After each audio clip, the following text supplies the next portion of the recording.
Hi, my name is Dr. Kelly Clarke, and I wanted to talk about the superpower of emotion. I was doing an assessment on a young fellow the other day, and I asked him what he wants to do when he grows up, and he says, I want to be a superhero.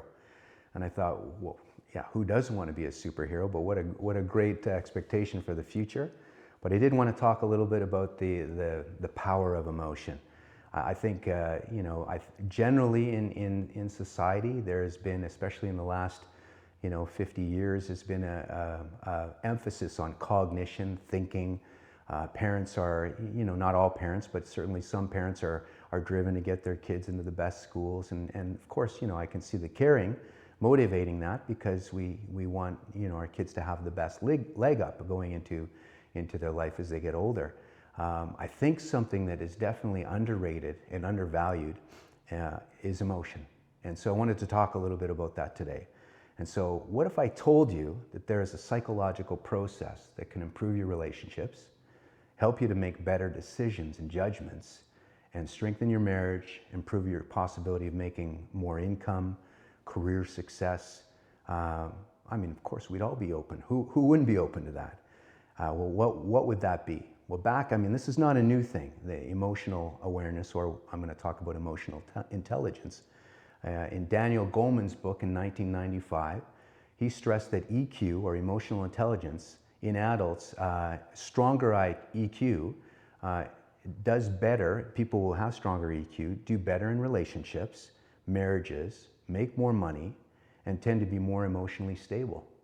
So this sounds great. And he went on what emotional intelligence is. It is a difficult thing to define. And in me preparing this, even bringing down the amount of content was difficult, because it's becoming a well-researched area. But there's different models or theories, but they all stress kind of a hierarchy or basic proficiencies, such as being able to recognize emotion in yourself and others, being able to regulate your emotions in yourself and your relationship with others, and be able to put your emotional skills to work in a variety of ways. So, such as understanding people's reactions, their emotions, building trust and rapport, connecting emotionally, problem solving, or adapting to change. All of these are deeply rooted in emotional awareness and the ability to connect emotionally, even with yourself. So if you're struggling with that, you can see these difficulties now manifesting in a lot of things, like we've talked about: work, relationships, marriages. So wanted to go into that in a little bit more detail. But I just noticed, I often do work in coffee shops because I write reports, and I've got small children at home, and love them, but I don't get a lot of work done there because I like playing with them. So I'll go to coffee shops and do some work. And not that I'm trying to listen to people's relationships, but I casually hear fragments of some things that people say. And I was in a coffee shop the other day, and I heard a woman meeting a man, and quickly into it, he said, how are you doing? And she said, well, what do you mean? And he said, well, I know you've gone through a divorce. How are you doing lately? And she said, well, I'm good. I'm fine. I'm doing fine. And so I pretty much shut the conversation down quickly after that, because I didn't want to eavesdrop.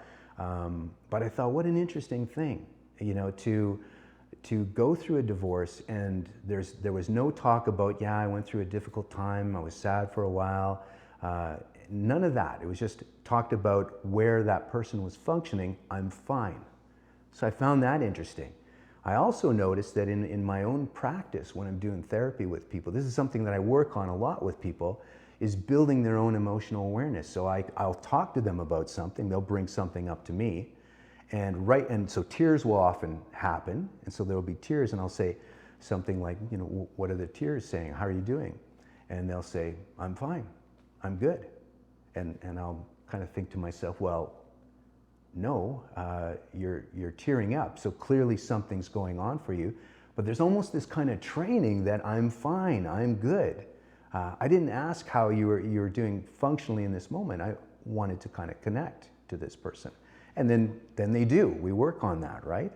I even notice watching TV, at some of these reality shows, you might notice somebody that's talking about something that's quite hard for them, and they'll start tearing up and crying. And the immediate response, lots of the times I notice, is, I'm sorry, I'm sorry, and they'll turn their head, and there's almost this maybe shame or something going on for them, but there's this apology, the statement, I'm sorry, and I'm thinking to myself, did you do something wrong? Is there some kind of offense here? Or perhaps they were embarrassed. So again, as I'm just casually observing some people displaying emotion, these are some of the reactions that that seem to be kind of typical. And so, I can remember standing behind a woman at a McDonald's one time, and she had a 3 or 4 year old toddler with her, and so I'm just standing there, waiting in line, and the child was crying and definitely displaying some emotion. And the mom said to her child, probably helping her to try to manage her behavior, said, you're a big girl now. Big girls don't cry. Can you show me that you're a big girl? So again, this idea that showing emotion, and at that level is inappropriate. Now, don't get me wrong. I know that when kids are tantruming, we want to manage that. But that statement that big girls don't cry, 3, 4 years old, is that something that we want to teach our kids? I noticed that on another event that I've noticed, and then I'm going to move on from this, just experiences that I observe as a psychologist walking around. I just find them interesting and I'm observing them.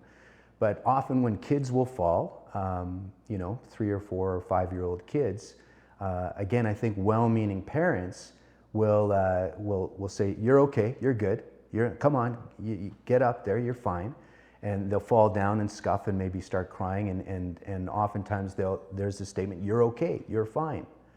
So there's not the question of how are you doing? I mean, definitely there's parents that do that, but I noticed quite a knee-jerk reaction is, you're okay, you're fine, almost telling them how to feel. Not that that's the intention. I think the intention is more trying to soothe them, reassure them. Most parents are well-intentioned. Most parents give the best of what they've been exposed to. But again, almost this discomfort with just checking in with emotion, describing and allowing people to express and vent what's going on for them. And now back to Daniel Goleman's book. We clearly are emphasizing cognition, marks in school, being smart.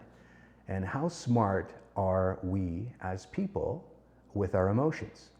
And so back to his book, clearly it benefits us, and I'm going to talk about that a little bit more in more conversations, how emotions benefit us to navigate life. And so I have noticed in my practice, this is an area that I use to help people navigate and move through their issues, is emotion. Now, oftentimes these 3 things generally happen for people that I work with. One is that they'll be so tight on their emotions. They rein them in very strongly.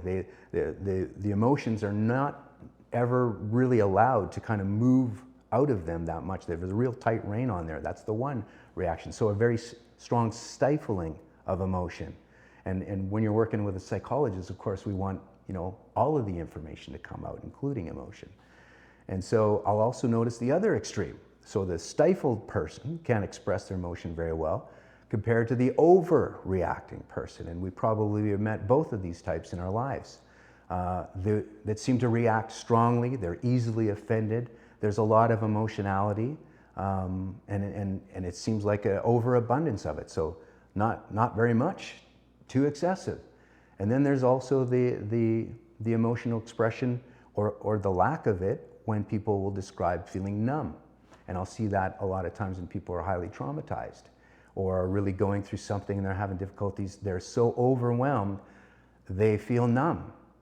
And so often these kind of things are avoidance of the deeper issues that are really affecting them. So I often use emotion as information to tell me how the person's doing, how they're doing with themselves, how they're navigating with the world. And it's a great thing to check in and to observe with people to help them move through what they're experiencing and to learn what the issues are for them. Oftentimes I'll have people come in and they're not even really sure, they just know they're uncomfortable. they're not enjoying their life. And though I don't know what's contributing. I had a panic attack, but I had no idea where it came from. And so this sense of powerlessness, one of the things that I like to do is connect with emotion, because it's like leaving breadcrumbs to the deeper issues that's going on for them. I call them like emotional leftovers. When we have strong emotional leftovers, so when you're really flat, stifled emotionally, highly overreactive, numb, it's clear to me that something's stuck, that something is locked in your central nervous system, in your body, and that's the area that we need to work on. So generally, like I'm saying, that emotion, lack of it, too much, numbness, gives us good information as to where the issues might be. So the idea that cognition, which is a great thing in therapy, and I'm going to talk about that a little bit in another talk, is the benefit of cognition, knowing why I do what I do, knowing my thoughts. Some people call it stinking thinking, that contributes to my difficulties in life. But I also wanted to really emphasize, cognition is one thing, insight is one thing into our issues, but connecting to our emotions. Not only did Daniel Goleman realize that it builds our emotional intelligence, but it's also very telling about what's going on in our lives, how we're relating to others, and the issues that we're facing, even if we're unaware of them. So I wanted to emphasize that today, and I wanted to also just kind of end on a quote of a person that I really like, Blaise Pascal, a medieval philosopher. And so again, the cognition is thinking, reasoning is highly praised in our society, but I don't want to give way to emotion.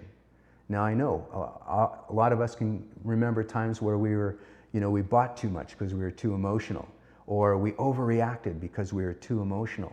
But I also want to highlight that emotion is absolutely necessary for making judgments, getting along with people, and as Daniel Goleman talked about, career, earning more money, effective marriages. So there's real potency and value to becoming aware of emotion, and I wanted to highlight that today. Blaise Pascal said that the heart has reason for which reason knows nothing of. So the idea that reason is not the only answer, thinking is not the only answer. We need to be aware of emotions, utilize them to be healthy and effective in our life and our relationships. My name is Dr. Kelly Clarke, and you can reach me at drkellyclarke.com.